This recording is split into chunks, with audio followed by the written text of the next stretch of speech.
Imagine this. A woman lurks in the shadows, practicing her forbidden craft in secret, for the king himself had cast out her kind. She knows the penalty, death, but she also knows the desperate will always come. And tonight, one such man arrives, cloaked in disguise yet trembling with fear. His presence unsettles her. This is no ordinary seeker of spirits. There is a weight upon him, a burden that seems to darken the very air around him. On the other hand, a king stands in the shadow of night, his once mighty frame bent under the weight of despair. The wind bites through his disguise, but it is not the cold that chills him. It is the silence of heaven. Once anointed, once chosen, Saul, Israel's first king, now wanders the barren land of Endor, abandoned by the very God who had set him on the throne. No prophet speaks, no dream reveals the future, no Urim or Thummim grants him direction.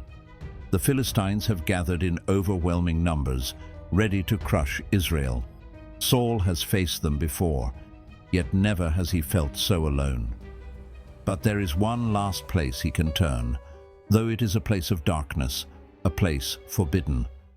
Desperation drives him where he swore never to go, to a place of shadows, to a woman whose craft he himself had outlawed. Years ago, Saul had been the man of prophecy, the king chosen by God to lead Israel against its enemies. He was tall, strong, a warrior among men.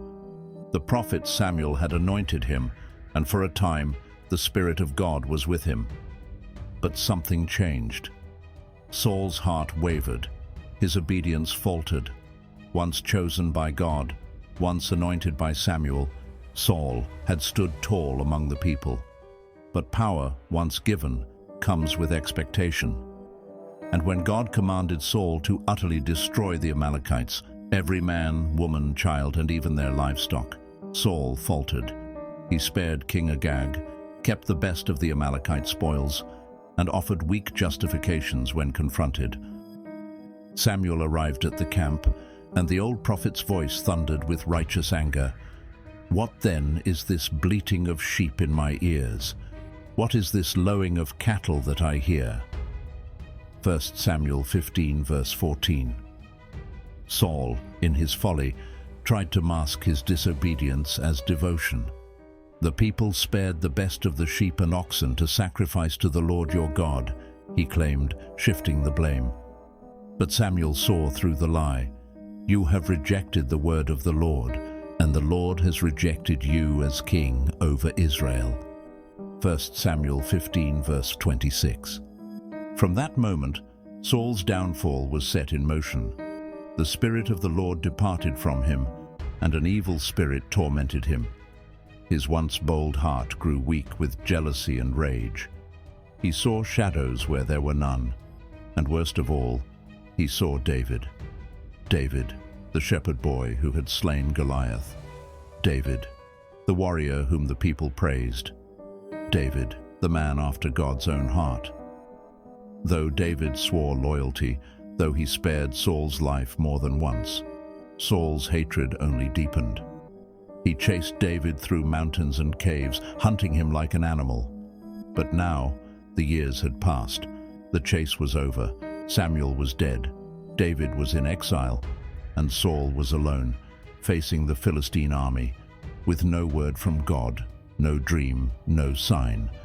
And so, in the depths of his despair, the forsaken king turned to the forbidden, the Witch of Endor. By the flickering glow of the witch's fire, the tension in the room thickens. The once mighty king stands on the edge of despair, his faith shattered, his soul desperate for an answer. He has cast out every medium and necromancer in obedience to the law of God. Yet here he is, disguised, trembling, pleading for what he once condemned. "Call up Samuel for me," he demands, his voice strained with desperation. The witch hesitates. She has lived under the shadow of Saul's decree, knowing that death awaits those who practice divination. But as she studies the broken man before her, She realizes this is no trap. This is a king without answers, a man abandoned by his God. She begins her dark work. A weight settles in the air, thick and unnatural. The fire flickers violently, as if disturbed by an unseen force. Shadows stretch unnaturally along the walls. A chill slithers through the room like a living thing. And then she gasps. She stumbles back, her face drained of color. This is no ordinary spirit she has summoned. This is something far greater than what she expected, something that should not be. "I see a spirit coming up out of the earth," she cries, her voice shaking. Saul stiffens, his breath shallow. His heart pounds against his ribs. He forces himself to ask the question that burns in his mind. What does he look like? The witch stares into the void, her lips trembling. An old man is coming up, and he is covered with a robe. The words strike Saul like a hammer. His knees buckle. He does not need to see. He knows. He knows it is Samuel. And then, a voice like thunder breaks the silence. It is not the witch's voice. It is not the whisper of a deceiving spirit. It is Samuel, a voice from beyond the grave, carrying the weight of divine judgment. "Why have you disturbed me by bringing me up?" The words are not gentle. There is no comfort, no reassurance. Samuel's spirit is not here to guide Saul, but to deliver a final pronouncement. Saul collapses, his body racked with fear. His voice trembles as he confesses his torment. "I am in great distress," Saul said. "The Philistines are fighting against me, and God has departed from me. He no longer answers me, either by prophets or by dreams.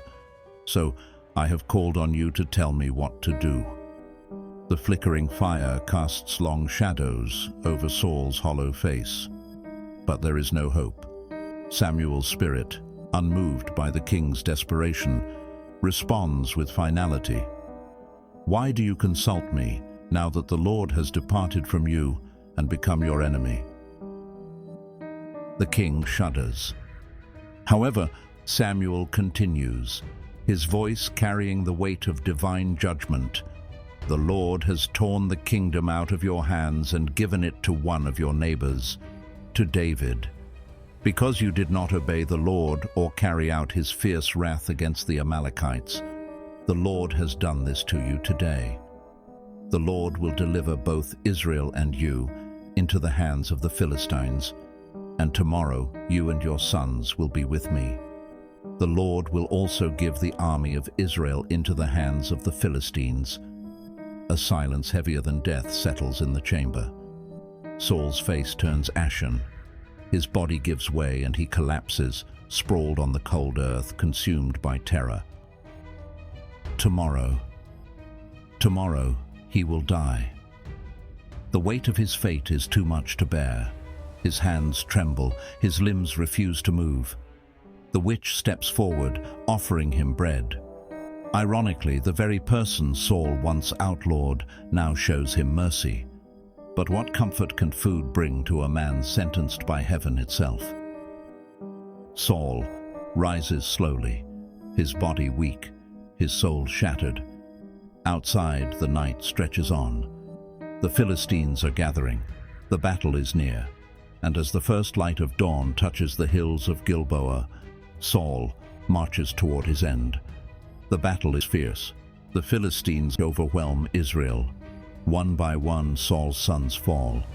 Jonathan, his noble and faithful son, the one who loved David as his own soul, is cut down in battle. Saul fights, but the prophecy weighs on him. Arrows find him, piercing his flesh. He knows the end is near. But rather than fall into the hands of the Philistines, he makes a final, desperate choice.